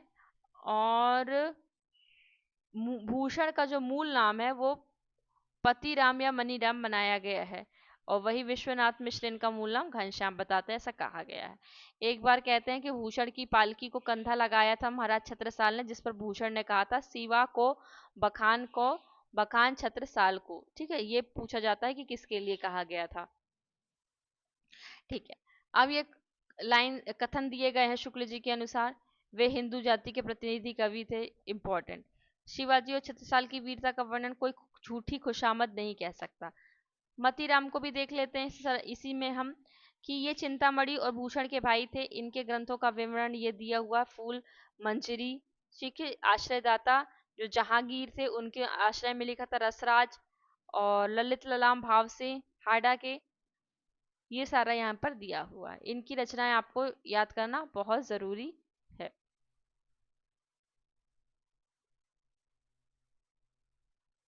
आगे देखते हैं जसवंत सिंह का, क्योंकि उनका सबसे इंपॉर्टेंट क्या है, प्रबोध चंद्रोदय, भाषा भूषण और अपरोक्ष सिद्धांत है। बस आप इनकी रचनाएं बस देख लीजिएगा, ठीक है। कुलपति मिश्र इंपॉर्टेंट है, ये बिहारी के भांजे थे, जो रीति सिद्ध में हम बिहारी देखते हैं, रीति सिद्ध में बिहारी उनके ये भांजे थे। और कुलपति मिश्र ध्वनिवादी थे, रचनाएं रस रहस्य, द्रोण पर्व, संग्राम सार, ये इनकी 3 बहुत इंपॉर्टेंट रचनाएं हैं। अब देव को देखें तो इनका मूल नाम क्या था, देवदत्त था, इटावा के थे, और अनन्य संप्रदाय में दीक्षित थे, हेत हरिवंश के ये। और सबसे पहले औरंगजेब के बेटे आजम शाह के आश्रय में रहे थे। और ये विशेषताएं इनकी, एकमात्र ऐसे कवि थे निर्गुण भक्तों की तरह जात पात और ऊंच नीच का विरोध उसी अखंडता के साथ करते थे, ठीक है। और जैसे निर्गुण में हुआ था। और ये आचार्य और कवि दोनों रूप में प्रसिद्ध हैं। देव के रीति विवेचन का प्रमुख दोष रीति निरूपण में अव्यवस्था, अशास्त्रीयता और असामंजस्य है। ये इंपॉर्टेंट, नेगेटिव आप याद रखिएगा। इनके 72 ग्रंथ बताए जाते हैं, ये इंपॉर्टेंट है। शुक्ल जी ने भी इनके 23 ग्रंथों का उल्लेख किया है, ठीक है। आगे देखते हैं इनके जो रचनाएं हैं, भाव विलास, कुशल विलास, भवानी विलास, जाति विलास, रस विलास, ठीक है। मैंने बोला विलास इनके में ज्यादा आया। फिर देखिए देवचरित, देवमाया प्रपंच, देव शतक। आगे देखेंगे इनके बारे में, तो ये तो आप ऐसे देख लेंगे, प्रेम तरंग, सुख सागर तरंग, प्रेमचंद्रिका, कुछ कुछ कीवर्ड्स इनके देख लीजिएगा तो आपको ये याद हो जाएगा। आगे देखते हैं,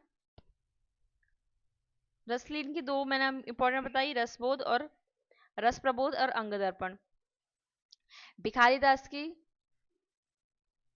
देख लिया था हमने ऊपर, तो हाँ इनकी बहुत इंपॉर्टेंट है, इनको देखना। पद्माकर को जन्म कहाँ, बांदा में हुआ, और ये रीतिकाल के अंतिम श्रेष्ठ कवि माने जाते हैं।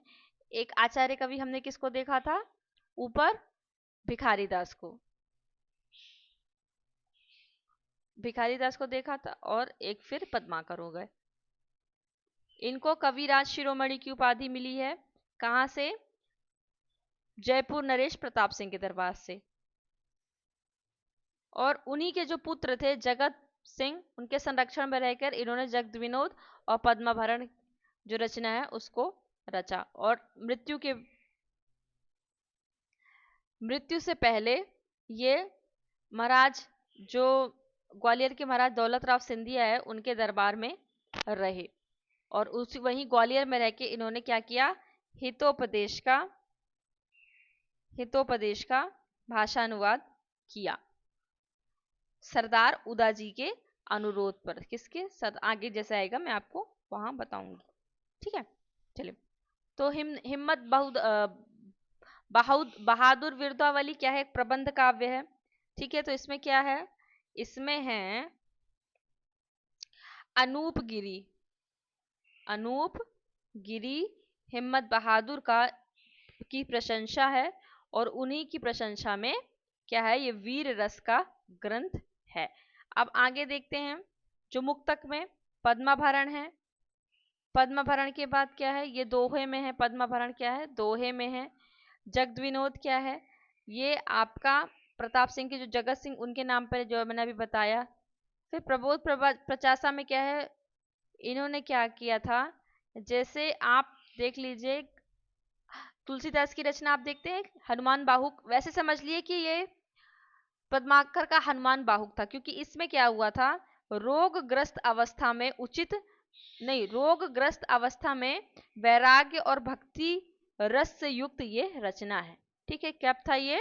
जब वो रोगग्रस्त थे। ठीक है, रोगग्रस्त अवस्था के समय। ठीक है, तो ये समझ लीजिए कि ये पद्माकर का हनुमान बाहुक है।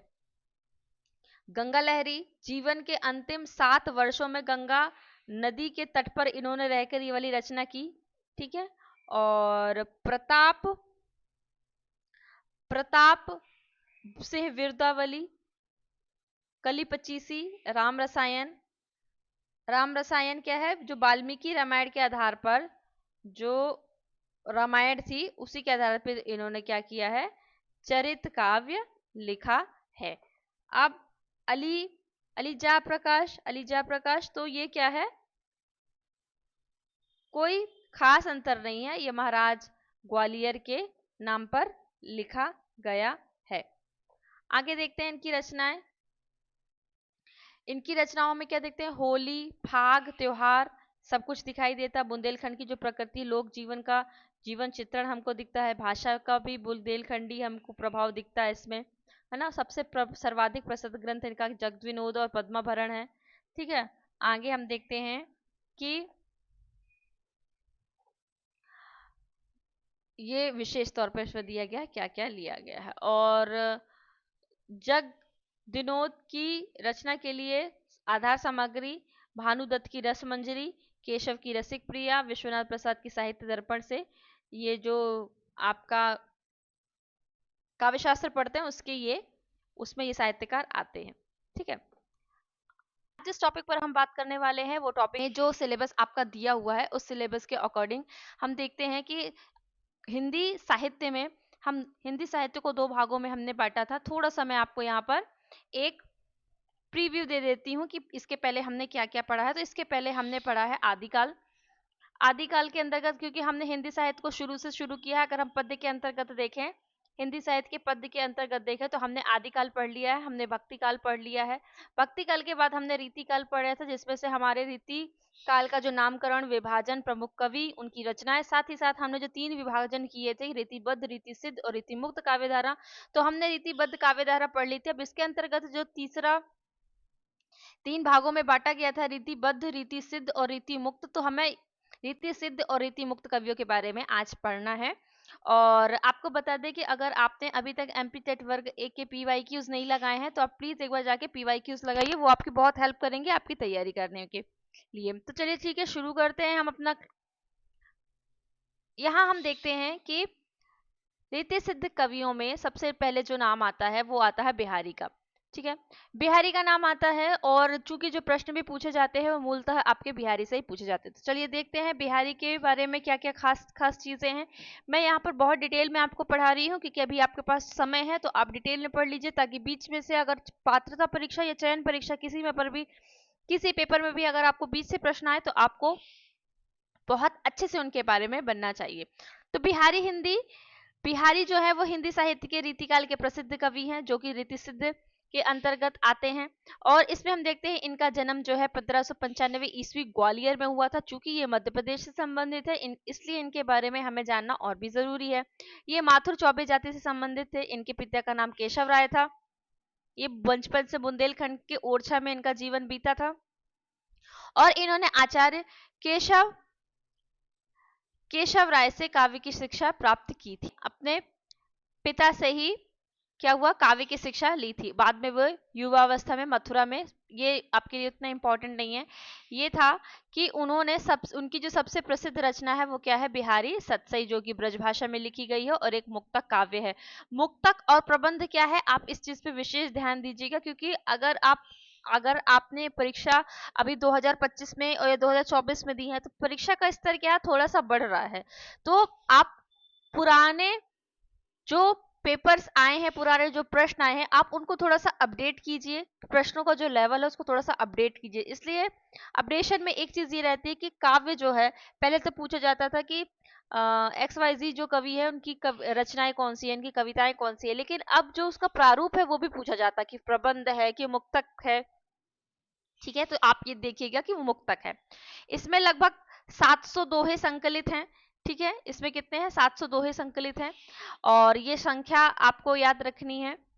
आगे हम देखते हैं कि उनके बारे में, बिहारी को राजा जय सिंह, ठीक है, उनका संरक्षण प्राप्त था, जिनकी दरबार में उन्होंने अपना रचनाएं प्रस्तुत की हैं, और रीतिकाल के सबसे उत्कृष्ट कृति मानी जाती है किसको, बिहारी सतसई को। अब थोड़ा सा बिहारी के बारे में, जो विद्वान है और आलोचक है, उन्होंने क्या क्या कहा है ये हम देख लेते। कभी कभी कोटेशन के रूप में पूछा जाता है। तो शुक्ल जी ने कहा है कि ये रीतिकाल के सर्वश्रेष्ठ कवि हैं। सतसई को श्रृंगार रस की अनुपम कृति कहा है उन्होंने। दोहों में भावों की सूक्ष्मता और शब्द चयन की जो सटीकता है उसको अद्भुत बताया है। हजारी प्रसाद द्विवेदी ने क्या कहा है कि बिहारी की कविता को संक्षिप्तता में अनंतता का प्रतीक माना गया है। आप कीवर्ड्स ऐसे याद रखिएगा, जैसे जो मैंने ब्लैक से हाईलाइट किया है, आप इसको ऐसे, अगर आपको पूरा कोटेशन नहीं याद करना तो बस आप इतना सा बस याद कर लीजिए कि हजारी प्रसाद द्विवेदी ने बिहारी के संदर्भ में संक्षिप्तता में अनंतता का प्रतीक माना है, ये चीजें लिखी हैं। डॉक्टर नगेंद्र ने क्या बोला है, लघुता में विराटता। बिहारी की शैली को लघुता में विराटता का उदाहरण बताया है, और उनकी अलंकार योजनाओं को अत्यंत परिष्कृत कहा है। अब विश्वनाथ प्रसाद मिश्र ने क्या कहा है, उन्होंने कहा है कि बिहारी के काव्य को श्रृंगार और नीति का सुंदर समन्वय माना है। विश्वनाथ मिश्र ने अन्य कहा है कि काव्य कला का शिखर कहा है। ठीक है, ये अगला हम देखते हैं कि जो विद्वानों का मानना है कि जो बिहारी हैं उन्होंने सतसई के माध्यम से हिंदी साहित्य को एक ऐसी कृति दी जो संक्षिप्त होते हुए भी भाव रस और कला के स्तर पर अत्यंत समृद्ध है। इसी को कहते हैं गागर में सागर, इनके लिए ही उपयुक्त होती है। ठीक है, गागर में सागर भरना।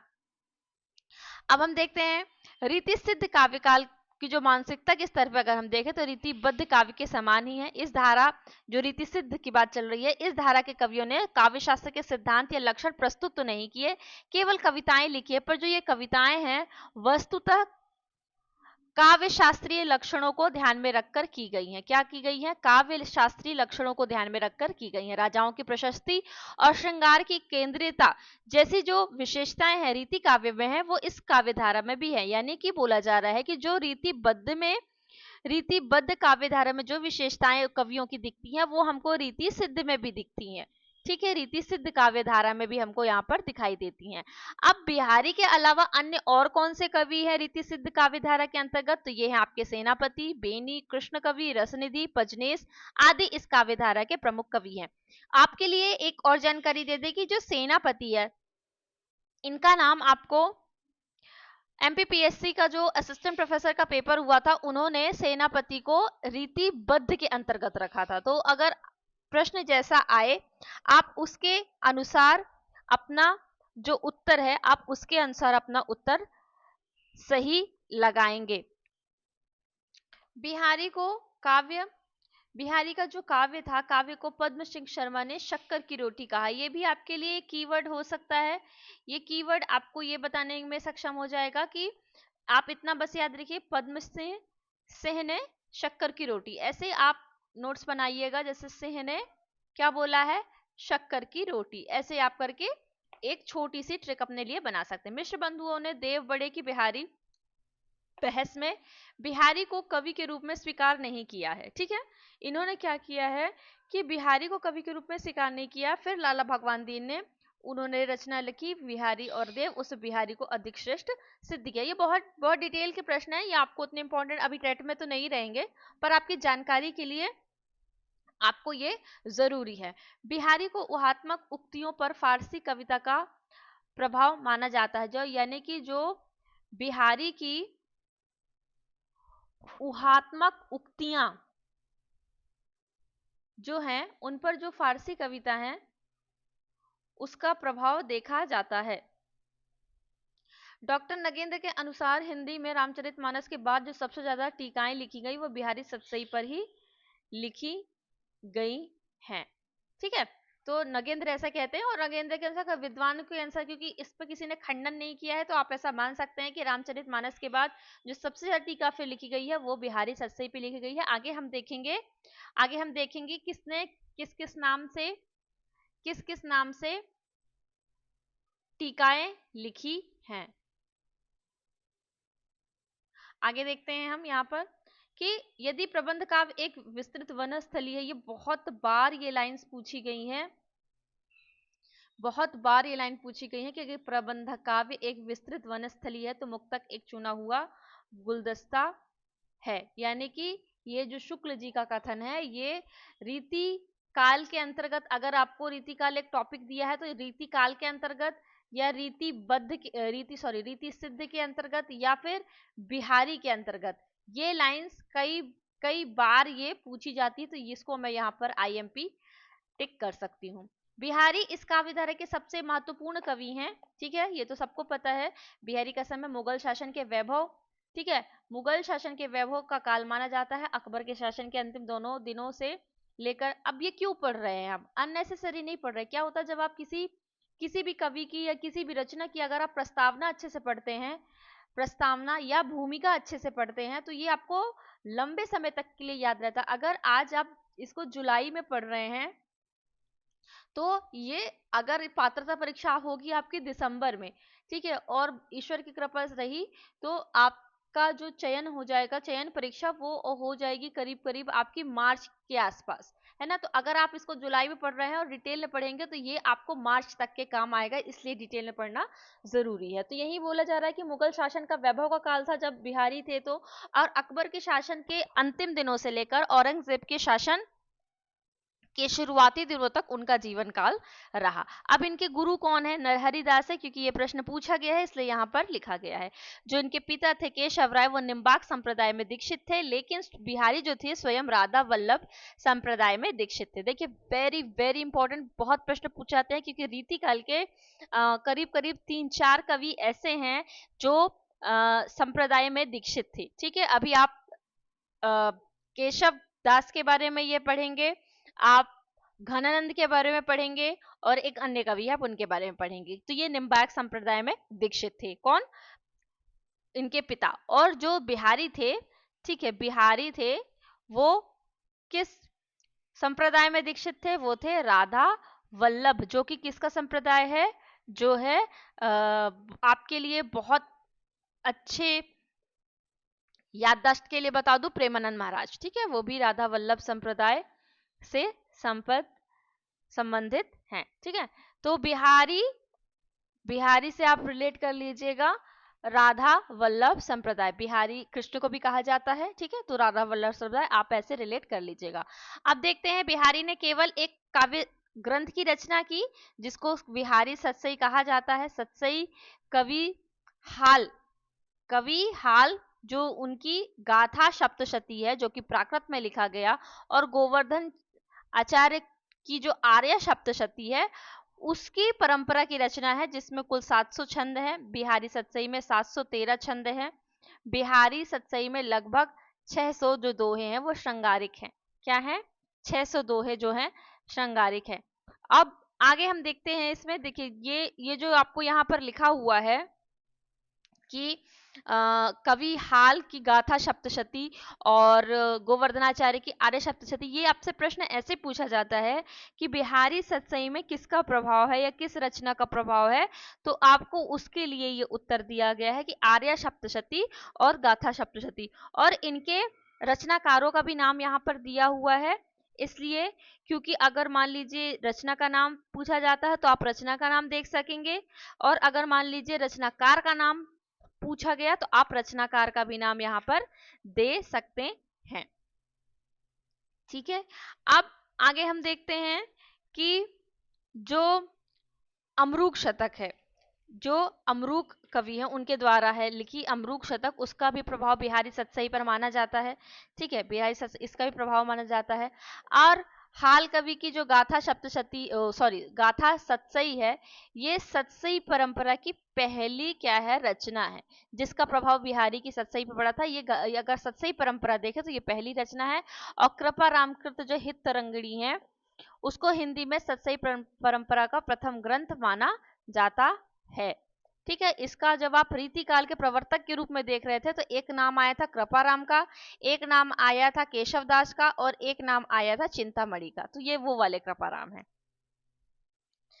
सतसई ने बिहारी की ख्याति इतनी बढ़ा दी कि सतसई शब्द का अर्थ ही बिहारी सतसई हो गया। इन पर 50 से अधिक टीकाएं लिखी गई हैं और इनके पुत्र शुभकरण और कृष्णलाल ने ब्रजभाषा सवैया छंद में टीकाएं लिखी हैं। अब देखते हैं इनकी कविताओं के चमत्कार में कितनी क्षमता है। ये ग्रियर्सन ने इस तरीके से कहा है कि पूरे यूरोप में एक भी कवि बिहारी की बराबरी यहाँ पर नहीं कर सकता है। ठीक है, तो अगर ऐसा कोटेशन आ जाए आपके लिए, कथन कि पूरे यूरोप में एक भी कवि बिहारी की बराबरी नहीं कर सकता, तो आप यूरोप ये जो है कीवर्ड याद रखिएगा। और ये किसने कहा है, ग्रियर्सन ने कहा है बिहारी के लिए। बिहारी को शुक्ल जी ने रसवादी और नगेंद्र ने ध्वनिवादी कवि माना है। बिहारी को राधाचरण गोस्वामी ने पीयूष, वर्षी मेघ और एडविन ग्रीवेन शब्दों का चतुर प्रयोक्ता मात्र कहा है। तो ये आप नहीं भी याद करेंगे, पर ये आप ध्यान से देख लीजिएगा। अब देखिए टीकाएं किसने किसने लिखी, तो जो प्रमुख प्रमुख है वो बस आप देख लीजिएगा कि कृष्ण कवि ने लिखी है कृष्णलाल की टीका। ठीक है, प्रत्येक दोहे का कवित्व में विवेचन किया है सुरति मिश्र ने अमर चंद्रिका, लल्लू लाल की लाल चंद्रिका IMP, फिर जगन्नाथ दास की बिहारी रत्नाकर IMP। ठीक है, ये सबसे ज्यादा इंपॉर्टेंट है। अब शुक्ल जी ने जो सबसे प्रमाणित टीका मानी है वो मानी है जगन्नाथ दास रत्नाकर की। आगे देखते हैं कि अन्य टीकाएं और कौन कौन सी हैं। तो आप एक ये देख लीजिएगा, पद्म सिंह शर्मा की संजीवनी भाष्य, ये इंपॉर्टेंट है। शुभकरण और कमल नयन की अनवर चंद्रिका, और लाला भगवान दीन की यहाँ पर बिहारी बोधनी। अगला हम देखते हैं कि जो ये तो हुआ आपके रीति सिद्ध कवि बिहारी। अब रीति सिद्ध कवि में जो अन्य कवि हैं जिनके बारे में बहुत ज्यादा डिटेल में पढ़ने की जरूरत नहीं, केवल उनका नाम, उनका समय और उनकी जो रचनाएं हैं वो बस आपको देखना जरूरी है। तो पहले आते हैं सेनापति। ठीक है, इनकी रचना है कवित रत्नाकर और काव्य कल्पद्रुम। तो इसमें राम कथा का वर्णन है, 5 तरंगे, और 5 तरंगे का मतलब ये अध्याय में होता है। षड ऋतु वर्णन है। और काव्य कल्पद्रुम में क्या है, काव्य कल्पद्रुम में अगर हम देखें तो ये एक प्रकार का क्या है, रीति ग्रंथ है। क्या है यहाँ पर, रीति ग्रंथ है। ठीक है, अगला देखते हैं बिहारी। ये वाले तो हम देख चुके रीति सिद्ध के अंतर्गत, ये सब सारे रीति सिद्ध कवियों की एक टेबल है। अगला हम देखते हैं रसनिधि। ठीक है, तो रसनिधि में देखते हैं इनकी रचनाएं है रतन हजारा, रसनिधि सागर, विष्णुपद कीर्तन। और इनकी इस रचना का फारसी प्रभाव माना है, यानी कि जो जो इनकी रसनिधि सागर है, कौन सी रचना है, रसनिधि सागर, उस पर क्या है, फारसी का प्रभाव माना है। अगला देते हैं नृपशंभु। नृपशंभु की रचनाएं हैं कि एक तो है नखशिख। नखशिख नाम से आपको बहुत सारी काव्य रचनाएं मिल जाएंगी। और आगे है उनकी बुधभूषण, जो कि संस्कृत में है, नायिका भेद, ये सारी इसमें चीजें हैं। आगे देते नेवाज, जिन्होंने बहुत इंपॉर्टेंट लिखा है शकुंतला नाटक। नेवाज का शकुंतला नाटक, नाटक ना होकर ये क्या है, काव्य ग्रंथ है, ऐसा डॉक्टर नगेंद्र कहते हैं। ठीक है, अगला हम देखते हैं कृष्ण कवि, जो क्या थे, बिहारी के पुत्र थे। तो इन्होंने बिहारी सतसई की टीका विदुर प्रजागर, ठीक है, ये इंपॉर्टेंट है क्योंकि ये उनके पुत्र थे। हाठी जी की राधा सुधा शतक, ठीक है, और राम सहाय दास की ककहरा। अन्य में देखिए राम सतसई की वाणी भूषण व्रत। तो अगर हम देखें इसमें कि जो इम्पोर्टेंट है क्या, ककहरा, तो ये क्या है, अखरावट। अखरावट क्या है, आप जब जायसी का देखते होंगे, जायसी की रचना हमने पढ़ी थी तो वहां पर हमने पढ़ा था, तो ये उस टाइप का, उस ढंग का ग्रंथ है। आगे ये उतना इम्पोर्टेंट नहीं है, ये उतने इम्पोर्टेंट नहीं है, बस जिसका नाम मैंने अभी आपको बताया वो इम्पोर्टेंट। पजनेस इम्पोर्टेंट है, इनका देख लीजिएगा। मधुर प्रिया जो इनकी रचना है वो बहुत इंपॉर्टेंट है, ठीक है, पजनेस की मधुर प्रिया। तो पी से पजनेस और पी से प्रिया, ऐसे आप रिलेट यहाँ पर कर लीजिएगा। अगला देखते हैं, बहुत छोटा सा टॉपिक है, हिंदी मुक्त सॉरी रीति मुक्त कवि, जिसमें घनानंद आलम, बोधा ठाकुर और आपके द्विज देव, जिनका नाम है यहाँ पर द्विज देव, जिनको क्या कहते हैं, जो अन्य नाम या उनका मूल नाम क्या है, राजा मान सिंह। तो इसलिए मैं कह रही थी, अगर आपको रीतिबद्ध याद नहीं होता है तो आप रीति सिद्ध और रीति मुक्त के कवियों को याद कर लीजिए। तो अगर आपको पता होगा कि 5 कवि इसमें है और 5-6 कवि इसमें है, 5 से मान लीजिए 7-8 कवि इसमें है, तो इतने नाम आप याद कर लेंगे तो इनमें से जो बचे वो आपके रीतिबद्ध में ही आएंगे, तो आप ऐसे करके याद कर सकते हैं। तो चलिए देखते हैं घनानंद के बारे में। तो घनानंद के बारे में ज्यादा हम कुछ नहीं बताएंगे, थोड़ा थोड़ा सा आपको बस यहाँ पर बता देते हैं घनानंद के बारे में, कि जो घनानंद थे, ये जो मुगल बादशाह है ना, मोहम्मद मीर के क्या थे, मुंशी थे। क्या थे, मुंशी थे। ये थोड़ा सा यहाँ पर मैं बता देती हूँ, एक एक थोड़े थोड़े कीवर्ड्स आपको यहाँ पर बता देती हूँ। ये क्या थे कि मोहम्मद के मीर मुंशी थे, जो मुगल बादशाह के मीर मुंशी थे। और इनके बारे में कहा जाता है कि बहुत अच्छा ये गाते थे। क्या करते थे, ये गाते बहुत अच्छा थे। और एक बार दरबार में बादशाह के निवेदन पर इन्होंने टाल मटोल की, लेकिन अपनी प्रेमिका जो सुजान थी, सुजान के कहने पर, जो कि एक वैश्या थी, तो उनके कहने के अनुरोध पर इन्होंने गाना स्वीकार कर लिया। और इतनी तन्मयता से गाते हुए सुजान की ओर मुख करके और बादशाह की ओर पीठ करके ये बैठ गए। तो इससे क्या हुआ कि बादशाह ने इनको पुरस्कार तो दिया, लेकिन साथ ही दरबार से निकल जाने का आदेश भी इन्होंने बादशाह ने जारी कर दिया। तो इन्होंने सुजान से बोला कि तुम भी चलो, लेकिन सुजान यहाँ से नहीं गई। तो प्रेम की पीड़ा से भरकर ये कहाँ चले गए, वृंदावन चले गए। और वृंदावन जाकर ये निम्बार्क संप्रदाय में क्या हो गए, दीक्षित हो गए। तो वहां हमने क्या देखा था, घनानंद, देखिए आप यहाँ से रिलेट कर लीजिएगा, अगर आपको याद नहीं हो रहा है तो घना ना 2 बार आ रहा, तो यहाँ से आप रिलेट कर दीजिएगा, निम्बार्क संप्रदाय में वो दीक्षित हो गए थे। और हमने अभी देखा यहाँ पर, अगर आप ऊपर जाएंगे बिहारी के बारे में, तो बिहारी के में क्या था, बिहारी स्वयं राधा वल्लभ संप्रदाय में दीक्षित हो गए थे। और जो घनानंद है वो निम्बार्क संप्रदाय में दीक्षित हो गए थे।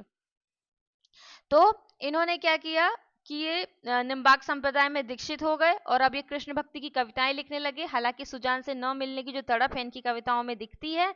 और अहमद शाह अब्दाली के दूसरे आक्रमण के दौरान इनकी हत्या हो गई थी। ये इनके बारे में छोटा सा एक मैंने आपको प्रारूप बता दिया घनानंद के बारे में।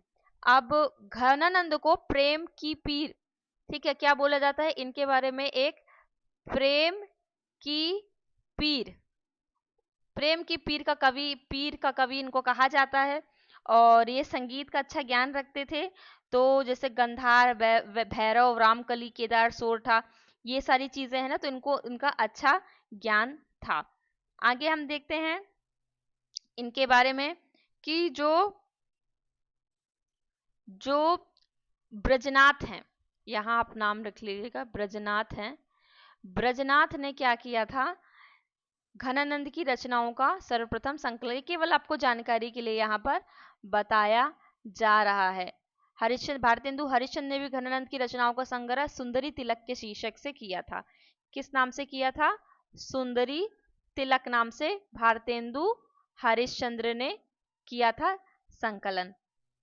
चलिए आगे देखते हैं इनके बारे में। तो बहुत ज्यादा डिटेल में नहीं जाएंगे हम, बस अब हम उनकी रचनाएं देख लेते हैं, जिसमें से उनकी रचना है आलम केली। ठीक है, एक कौन सी रचना है, आलम के सॉरी आलम केली नहीं, वियोग बेली है उनकी रचना। वियोग बेली है, जिसमें क्या है, श्रृंगार का चित्रण है, फारसी छंदों का प्रभाव है इसमें। फिर जो इश्क लता है, इसमें देखेंगे आप कि प्रेम के जो उदात्त स्वरूप है उसका चित्रण है। उर्दू और पंजाबी की शब्द की जो बहुलता है वो भी हमको इसमें दिखाई देती है। साथ ही साथ हम देखेंगे कि प्रीति पावस में वर्षा ऋतु का वर्णन किया गया है। प्रेम पत्रिका में अगर आप देखेंगे तो श्री कृष्ण को संबोधित जो पद्यबद्ध पत्र हैं, श्री कृष्ण के भक्ति व विनय के पद हैं जो जो 1000 से अधिक हैं, वो इसमें संकलित किए गए हैं। कृष्ण कौमुदी में क्या है, कृष्ण की लीलाओं का जो वर्णन है वो किया गया है। अन्य इनकी रचनाएं हैं जैसे विरह लीला, ठीक है, ये विरह लीला पूछी जाती है। कोकसार, सुजान सागर, सुजान हित, ये यमुना यश, ये इंपॉर्टेंट रचना है, इसलिए सारी यहाँ पर लिखी हुई हैं क्योंकि ये सब इंपॉर्टेंट रचना अपने आप में है ना, तो आपको सब कुछ पढ़ना यहाँ पर जरूरी है। चलिए आगे देखते हैं हम। बुद्धिसेन मैंने इसलिए नाम लिखा क्योंकि अभी प्रीवियस में एक प्रश्न आया था और उसमें बोधा का पूरा नाम पूछा गया था, और ये शायद आपके एमपी टेट में भी ये प्रश्न पूछा गया है। चलिए, तो ये इनका पूरा नाम क्या था, इनका पूरा नाम था बुद्धिसेन, और ये पन्ना है ना, तो पन्ना कहाँ है, मध्य प्रदेश में आता है पन्ना। तो पन्ना नृप खेत से ने इनका उपनाम बोधा रखा था। किसने, जो पन्ना के नरेश हैं खेत से ने इनका नाम क्या रखा था, बोधा। ठीक है, ये टाइटल किसने दिया था, खेत सिंह ने दिया था। बोधा भी घनानंद की भांति प्रेम के पीर के कवि कहे जाते हैं, यानी कि बोधा और घनानंद दोनों। और बोधा का जो अधिकांश कवित्व सवैया उनकी जो प्रेमिका है, देखिए एक की प्रेमिका का नाम क्या था, सुजान, और इनकी प्रेमिका का क्या नाम था, सुभान। ये आपको समझना बहुत जरूरी है। ठीक है, तो इनके बारे में और बहुत ज्यादा चीजें नहीं है। तो यहाँ हम देखते हैं कि बोधा की प्रेमिका का नाम क्या था, बोधा की प्रेमिका नाम सुभान था, और जो घनानंद थे उनकी प्रेमिका का क्या नाम था, उनकी प्रेमिका का नाम था सुजान। तो दोनों के नाम पे कंफ्यूज मत होइएगा, आगे आपको आलम मिलेंगे, उनकी भी एक प्रेमिका पत्नी थी, उनका भी नाम आप मतलब तीन रीतिकाल में आपको 3 महिलाओं के भी नाम जानने जरूरी है क्योंकि पूछे जाते हैं कभी कभी, है ना। और ये भी वैश्या थी, जो सुभान थी ये भी वैश्या थी। तो चलिए अब इनके बारे में हम देखते हैं आगे कि रचनाओं के बारे में। जो विरह वारिश है ये क्या है, प्रबंध काव्य है। सबसे पहली बात तो क्या है, विरह वारिश क्या है, प्रबंध काव्य है। कहाँ लिखूं, यहाँ लिख देती हूँ। प्रबंध काव्य है, और प्रियसी जो इनकी वैश्या सुभान थी, उनके वियोग में 6 माह में ये इन्होंने रचित लिखा था, इसलिए ये बहुत इंपॉर्टेंट है। किसके लिए लिखा गया, इनके लिए लिखा गया, सुभान के लिए लिखा गया, 6 महीने में लिखा गया, 6 माह में लिखा गया। और क्या है इसके बारे में जो खासियत है वो ये है कि ये प्रबंध है, प्रबंध काव्य है। ठीक है, और क्या खासियत है इस रचना की कि ये जो सूफी कवि आलम है उनकी जो माधव काम कंदला है उस पर आधारित प्रेमाख्यान परक प्रबंध काव्य है ये। ठीक है, ये 3-4 चीजें इसके विषय में इंपॉर्टेंट है आपके लिए। ठीक है, और इनकी पंक्तियां पूछी जाती हैं, यह प्रेम को पंथ कराल महातरवारी की धार पर धावो है। ठीक है, जब इंपॉर्टेंट हम आगे प्रैक्टिस करवाएंगे तब हम ये पंक्तियां भी आपको देंगे और फिर वहां पर आपसे पूछेंगे। चलिए इनके बारे में बस इतना ही है, और बहुत ज्यादा इंपॉर्टेंट कोई चीज है नहीं। विरह वारिश के अलावा एक इनकी और रचना मिलती है जिसका नाम है इशक नामा। ये मुक्तक है। ठीक है, ये मुक्तक है और प्रेम पर आधारित है। क्या है, प्रेम पर आधारित है। अगले हम देखते हैं ठाकुर। ठाकुर को देखते हैं, ठाकुर से भी प्रश्न पूछे जाते हैं। तो इनके बारे में यहाँ पर हम देखेंगे जो आचार्य शुक्ल हैं, आचार्य शुक्ल ने क्या कहा है ठाकुर के बारे में, क्योंकि जो मेन होता है वो होता है कि जो विद्वानों के कथन है वहीं से प्रश्न पूछे जाते हैं, विद्वानों से ही पूछे जाते हैं, इसलिए हम विद्वानों के ही अनुसार देखेंगे। तो ठाकुर के बारे में शुक्ल जी कहते हैं कुछ, मैं थोड़ी थोड़ी चीजें बस आपको यहाँ पर जता देना चाहती हूँ कि जो बुंदेलखंड के ठाकुर थे, ये 2 ठाकुर माने हैं, पर ये जिनके बारे में हम बात कर रहे हैं ये बुंदेलखंड के ठाकुर हैं। उन्होंने 2 ठाकुरों के बारे में बात की है, लेकिन यहाँ पर हम जिनकी बात कर रहे हैं वो बुंदेलखंड के ठाकुर हैं, जिनकी कहावतें और मुहावरे बुंदेलखंड में बहुत ही प्रसिद्ध हैं, और ये सच्ची उमंग के कवि थे ऐसा शुक्ल जी कह रहे हैं। और जो है बोलचाल की चलती भाषा में भाव को ज्यों का त्यों सामने रख देना इस कवि का लक्ष्य रहा है, और इन्होंने भी ब्रजभाषा की श्रृंगारी कविताएं प्रायः स्त्री पात्रों के मुख से ही कहलवाई हैं, लोकोक्ति, कहावतें, इनके जो रचनाएं हैं उसमें हमको दिखती हैं। ठाकुर सच्चे, उदार, भावुक और हृदय के पारखी कवि थे। इसी से इनकी कविताएं विशेषतर सवैया क्या हुए हैं, लोकप्रिय हुए हैं।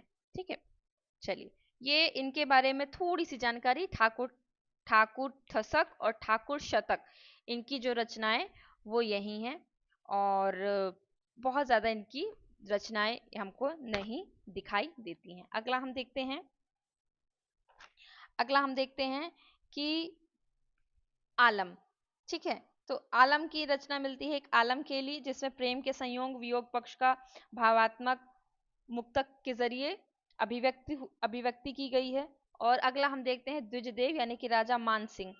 तो राजा मानसिंह के बारे में रचनाएं तो उनकी दो ही हैं, एक श्रृंगार बत्तीसी और एक है श्रृंगार लतिका।